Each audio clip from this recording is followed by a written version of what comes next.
Hello friends, welcome back to my channel SRK drama explain. Friends, ये video मैं लोगों के एंटरटेनमेंट के लिए बनाती हूँ, so please watch full, share, subscribe and like this video. से होती है इस ड्रामे का मेन लीड जो कि एडम है। आज एडम की शादी होने वाली है जुविता से।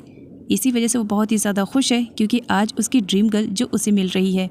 जुविता भी काफ़ी खुश थी। सडनली उस फंक्शन में एक येलो ड्रेस वाली लेडी की एंट्री होती है जो कि प्रेग्नेंट है।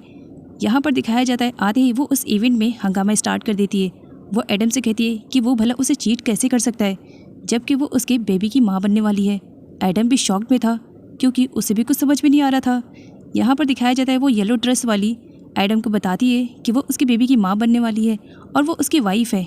ये सुन करके सारे लोग तो शॉक में हो जाते हैं कि ऑलरेडी एडम की वाइफ है तो उसे जुविता से शादी करने की क्या जरूरत थी। येलो ड्रेस वाली लेडी प्रूफ के साथ आई हुई थी। वो प्रूफ शो करती है कि हम दोनों की शादी हो चुकी है और ये बेबी एडम का है। एडम मना करता है जिस पर वो येलो ड्रेस वाली लेडी बहुत सारी लड़कियों के साथ एडम की फोटो शो करती है कि तुम हो ही ऐसे, तुम्हें भला कैसे याद रहेगा, आए दिन तुम्हारी नई गर्लफ्रेंड जो बनती है। ये सुन करके पूरे इवेंट में हंगामा हो जाता है।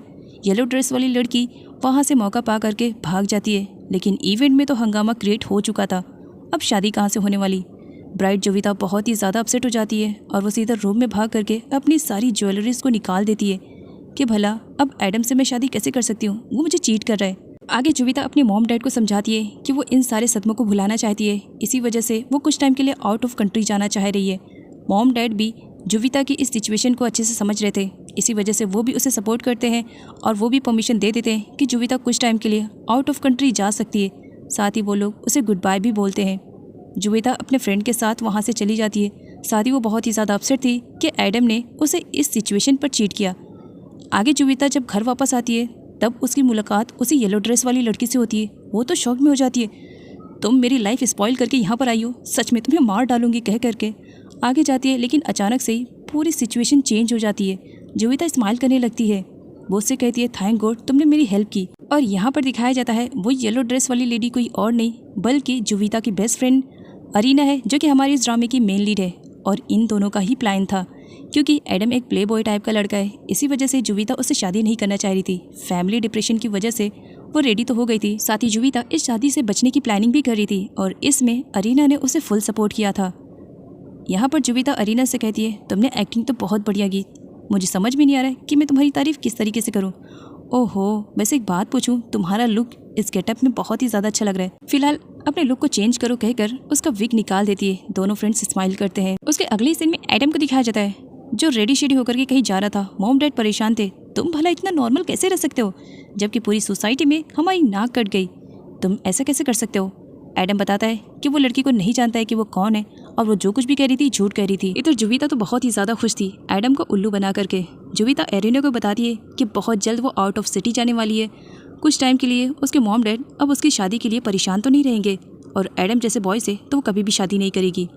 एरिना भी जुविता के ही फीवर में बात कर रही थी। दोनों ही दोस्त एक दूसरे के साथ बहुत ही अच्छे टाइम को स्पेंड करते हैं क्योंकि जुविता बहुत जल्द आउट ऑफ सिटी जो जाने वाली थी। इधर एडम के लाइफ में इतना सब कुछ हो गया था लेकिन फिर भी वो अपनी हरकतों से बाज नहीं आने वाला। एक न्यू लड़की से बात करता है, साथ ही बताता है कि उसकी शादी टूट चुकी है, वो उसके साथ थोड़ा सा टाइम स्पेंड करना चाहता है। अगले सीन में उसी लड़की को देखते हैं जो एडम के साथ थी। दोनों ही ड्रिंक कर रहे थे और एक दूसरे के साथ फुल इंजॉयमेंट कर रहे थे। सीन यहीं से कट होता है और अगले सीन में एडम के डैड उसे कॉल करके बताते हैं न्यूज़पेपर देखने के लिए। एडम जब न्यूज़पेपर देखता है शॉक्ड में क्योंकि एरिना और एडम की न्यूज़ वायरल जो हो चुकी थी कि एडम ने शादी कर ली है और उसका एक बेबी भी होने वाला है। जल्दी इस न्यूज़ के बारे में एरिना को भी मालूम पड़ जाता है। जब वो ऑफिस जाती है सारे एम्प्लॉयज़ एडम और उस येलो ड्रेस वाली लेडी के बारे में बातें कर रहे थे लेकिन कोई भी एरिना को नहीं पहचान पा रहा था क्योंकि एरिना ने विग लगाया था एंड साथ में उसने बहुत ही हार्ड वाला मेकअप भी किया था। लेकिन बॉस की नज़र एरिना पर पहुंचती है तो पूछने लगते हैं कि ये येलो ड्रेस वाली लड़की बिल्कुल तुमसे मैच करती है। तब एरिना अपने आप को अच्छी तरीके से बॉस को देखने के लिए कहती है देखिए मैं कितनी ज़्यादा मेंटेन हूँ, क्या आपको लगता है मैं इतनी ज़्यादा फैट हो सकती हूँ एंड अगर मैं प्रेग्नेंट होती तो मेरे स्टमक से ही पता चल जाता। बॉस को एरिना की बातें सच लगने लगती है और वो एरिना पर ट्रस्ट कर लेते हैं। लेकिन साथ ही वो एरिना से कहते हैं कि पता नहीं क्यों मुझे ऐसा लग रहा है कि तुम हो। एरिना जैसे तैसे करके अपनी बातें बना लेती है। एडम अपने डैड के सामने बैठा था। डैड उस पर भड़के हुए थे क्योंकि एडम ने उस लेडी के बारे में न्यूज़ छपवाई थी। डैड नहीं चाहते थे कि और ज़्यादा सीन क्रिएट हो, इसी वजह से वो एडम को मना करते हैं लेकिन एडम किसी की भी सुनने वाला नहीं था। साथ ही एडम को दिखाया जाता है वो उस येलो ड्रेस वाली लेडी के बारे में पूरी इन्फॉर्मेशन निकलवाना चाह रहा था। इसी वजह से वो उसके पीछे कुछ जासूसों को भी लगा देता है, क्योंकि एरिना के एक झूठ की वजह से एडम के लाइफ में भूचाल मच गया था। उसके डैड की कंपनी पूरी तरीके से लॉस में जा रही थी। इसी वजह से एडम उस लड़की के बारे में सब कुछ जानना चाह रहा था।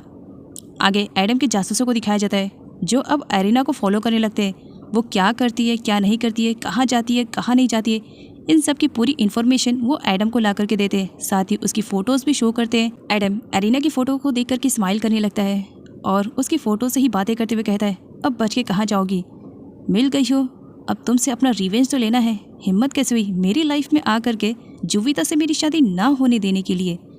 इधर एरिना को दिखाया जाता है जो अपने घर पर थी। उसे अजीब सा लग रहा था, मानो उसके डोर पर कोई तो है। वो डर रही थी। थोड़ी हिम्मत बना करके वो चेक करने के लिए जाती है, कोई नहीं था। डर जाती है, लेकिन सडनली उसकी फ्रेंड वहाँ पर आ जाती है। एरिना अपनी फ्रेंड को वहाँ पर देख करके थोड़ी सी सेटिस्फाई होती है और साथ ही उसका डर भी थोड़ा कम होता है। नेक्स्ट डे एरिना कंपनी के लिए निकल पड़ी थी। उसे आइडिया नहीं था कि एडम के भेजे हुए जासूस उसे फॉलो कर रहे हैं। थोड़ी दूर जाने के बाद एरिना नोटिस करती है कि एक कार तो उसे फॉलो ही कर रही है। वो डर के मारे अपनी डायरेक्शन को चेंज कर देती है, जिसकी वजह से एडम के जासूस उसे ढूंढने में नाकाम रहते हैं। लेकिन जब वो लिफ्ट में जाती है तो वो उन्हीं बंदों को देखती है जिन्हें उसने कार में देखा था। वो डर जाती है, बट वो लोग उसे कुछ करते नहीं है। आगे एरिना जब ऑफिस में आती है तब उसे न्यूज़ के बारे में पता चलता है।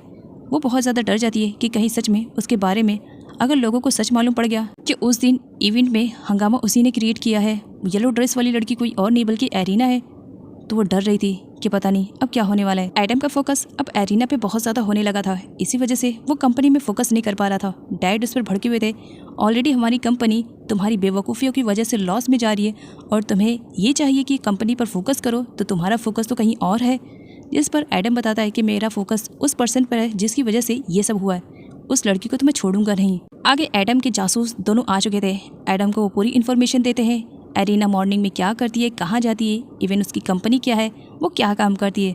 अब सारी इन्फॉर्मेशन एडम को मिल चुकी थी और एडम अब डिसाइड करता है कि अपना रिवेंज लेने के लिए वो अब एरिना के सामने आएगा। इवनिंग में एरिना अपना पूरा काम फिनिश करती है और फटाफट घर के लिए निकल पड़ती है। लिफ्ट में उसे डर लग रहा था, पीछे पलट कर देखती है तो उसी के स्टाफ का एक मेंबर था। उससे बातें करके उसे थोड़ा सा सेटिस्फाई होता है। एरिना के फेस पे पसीना देख करके एम्प्लॉय पूछने की कोशिश करता है कि वो किस वजह से इतनी ज़्यादा डरी हुई है। एरिना बताती है कि उसकी कंडीशन थोड़ी ठीक नहीं है, बस इसी वजह से घर जाएगी तो वो ठीक हो जाएगी। वो पर्सन एरिना को घर ड्रॉप करने के लिए कहता है, जिस पर एरिना मना करती है, नहीं मेरी सिचुएशन इतनी भी ज़्यादा ख़राब नहीं है, मैं खुद जा सकती हूँ। गुड बाय बोल करके वो वहाँ से जाने लगती है। जब वो पार्किंग एरिया में अपनी कार के पास आती है, सडनली उसके पीछे किसी की एंट्री होती है और वो था एडम। एरिना उसे देखती पहचान जाती, वो वहाँ से भागने लगती है, लेकिन एडम उसे पकड़ लेता है। एडम उसे नाइफ शो करता है और उसे ब्लैकमेल करता है कि अगर उसने ज़्यादा शोर मचाया तो एडम यहीं पर ही उसे मार देगा। एरिना बहुत बुरी तरीके से डर रही थी। एडम उसे नॉर्मल होने के लिए कहता है। सिक्योरिटी रूम में सीसीटीवी कैमरास के थ्रू एक पर्सन देखता है, बट वो उन दोनों को कपल समझ करके अपने काम पर फोकस करने लगता है। इधर एडम को दिखाया जाता है जो अपने दोनों चमचों के थ्रू एरिना को अपनी ही कार में बैठा देता है और उसे नाइफ शो करता है कि अगर उसने शोर मचाया तो उसे जान से मार देगा। एडम एरिना को एक घटिया से प्लेस पर लेकर जाता है जहाँ पर वो एरिना को अपने दोनों चमचों को हवाले कर देता है कि तुम्हें इस लड़की के साथ जो कुछ भी करना है तुम कर सकते हो। वो दोनों लड़के एरिना के साथ बदतमीजी करने लगते हैं। एरिना अपने आप को बचाने की कोशिश करती है और यहाँ पर एडम स्माइल कर रहा था। सडनली एरिना की आँख खुल जाती है और उसे रियलाइज़ होता है कि ये तो उसका एक बैड ड्रीम है। वो कार से जंप करने का डिसाइड करती है, लेकिन उससे पहले एडम उसे पकड़ लेता है। एडम उसे धमकी देता है, अगर तुमने शोर मचाए ये यहाँ से भागने की कोशिश की तो जान से जाओगी। जितना कह रहा हूँ चुपचाप उतना करो, कोऑपरेट करो और मैं जहाँ तुम्हें लेकर के जा रहा हूँ बस वहाँ चलो। एरिना कुछ नहीं बोलती है, बस उसकी आंखों से आंसू बंद नहीं होते क्योंकि एडम के हाथ में नाइफ जो थी। आगे पुलिस की नाकाबंदी थी, इसी वजह से एडम की कार को स्टॉप किया जाता है छानबीन के लिए। एडम एरिना को धमकी देता है कि वो पुलिस को कुछ भी नहीं बताएगी और ऐसा प्रेटेंड करेगी कि मानो वो उसकी लवर है, और पुलिस को भी कुछ ऐसा लगता है। इसी वजह से वो उनकी कार को आगे जाने का ऑर्डर दे देते हैं। नाइट में एरिना बहुत ज़्यादा डर रही थी कि पता नहीं ये लोग उसे कहाँ ले जा रहे हैं। उसे बार बार अपनी गलती पर पछतावा हो रहा है कि फालतू में ही उसने एडम के साथ इतना बड़ा धोखा किया। एडम एरिना को अपने फार्म हाउस पे लेकर आया हुआ था जहाँ पर वो उसे एक रूम में ले जाता है और पुश करता है। एरिना अपने आप को वहाँ से बचाने की कोशिश करती है। वो तो बहुत ही ज़्यादा स्ट्रॉन्ग गर्ल थी, वो एडम से फाइट भी करती है कि वो अपने आप को बचा सके, लेकिन एडम के सामने वो हार जाती है। एडम उसे अपने कंधों पर उठाकर रूम में ले जाता है और उसे बेड पर पटक देता है ये कहते हुए, तुम्हारी पनिशमेंट है वो तो कंप्लीट करनी पड़ेगी ना। अरीना एडम से रिक्वेस्ट करती है कि वो उसे यहाँ से जाने दे, लेकिन एडम तो उसे देख करके बस स्माइल करता है और वहाँ से जाने लगता है। जाने से पहले वो अपने गार्ड से कहता है कि वो ज़रा एरिना का ख्याल रखे, यहाँ से वो भागनी नहीं चाहिए, जिसकी वजह से गार्ड एरिना को रूम में ही लॉक कर देता है। एरिना परेशान हो रही थी। इधर एडम का चमचा एरिना का पर्स लेकर आया हुआ था। उस पर्स में एरिना की बहुत सारी चीज़ें थी, इवन उसमें उसका फ़ोन भी था। एडम एरिना का फ़ोन ले लेता है और उसके बाद वो उसका फ़ोन चेक करता है। एरिना का फ़ोन वो स्विच ऑफ भी कर देता है ताकि कोई भी एरिना के पास कॉल ना कर सके और ना ही वो किसी से कनेक्ट हो सके। इधर एरिना की हालत तो बहुत ज़्यादा बुरी थी। वो बाहर देखती है, कुछ लोग थे जो उसकी रखवाली कर रहे थे। एरिना परेशान हो रही थी कि वो क्या करे। इधर एडम को दिखाया जाता है जिसके हाथ में एरिना का फ़ोन था। एरिना से फाइट करने के चक्कर में एडम को भी चोट लग गई थी। एडम सुबह से सोया नहीं था, इसी वजह से उसे नींद आ रही थी। लेकिन तभी उसे एरिना का ख्याल आता है। एरिना के बारे में सोचते ही उसके फेस पे एक स्माइल सी आ जाती है। एरिना को रोते हुए देख करके एडम को बहुत ही ज़्यादा अच्छा लग रहा था, क्योंकि एरिना की वजह से तो एडम की लाइफ स्पॉइल हुई, जिसका बदला वो ले रहा था। एरिना पागलों की तरह इधर उधर भाग रही थी कि उसे यहाँ से भागने का कोई रास्ता मिल जाए। वो वॉशरूम में जाती है, लेकिन वॉशरूम में भी उसे रास्ता नहीं मिलता है वहाँ से भागने का। उसे किसी की आहट की आवाज़ आती है, जो कि एडम था। एडम उसके रूम में आता, उससे पहले एरिना सोने का नाटक करने लगती है। एडम के हाथ में नाइफ थी। वो एरिना के क्लोज आता है और उसके चीक पर नाइफ को टच करते हुए उससे रिवेंज लेने के बारे में बात करता है कि इतनी आसानी से तुम्हें थोड़ी माफ़ करूँगा। तुमने मेरी लाइफ स्पॉइल की, डैड का बिजनेस स्पॉइल किया, इसका रिवेंज तो तुमसे लेना ही है ना। इतनी आसानी से तो तुम्हें यहाँ से जाने नहीं दूंगा।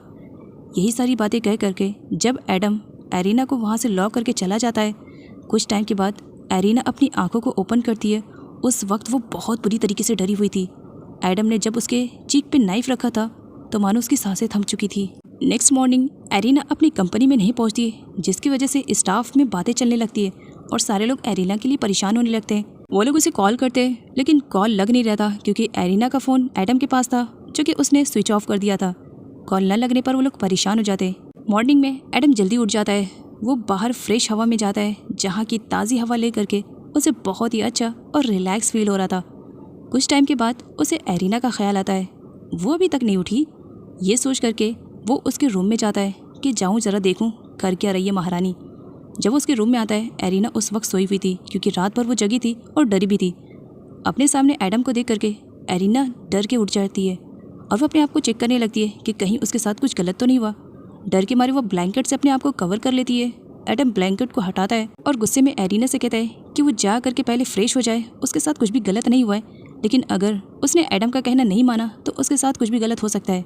एरिना डर जाती है और एडम के कहने पर वो फ्रेश होने के लिए फटाफट वॉशरूम में चली जाती है। वॉशरूम में वो मिरर के सामने खड़ी अपने आप को देख रही थी और बहुत ज़्यादा पछता रही थी कि फालतू में उसने एडम जैसे बंदे से पंगा लिया। वो रोई जा रही होती है कि पता नहीं अब मेरे साथ क्या होगा, यहाँ से मैं भाग भी नहीं सकती हूँ। इधर डैड बहुत ही ज़्यादा परेशान थे, क्योंकि एडम कुछ टाइम से कंपनी आ ही नहीं रहा था, क्योंकि वो एरिना के पीछे जो लगा हुआ था। एडम ब्रेकफास्ट तैयार कर चुका था। वो एरिना से कहता है कि वो भी उसके साथ ब्रेकफास्ट करे।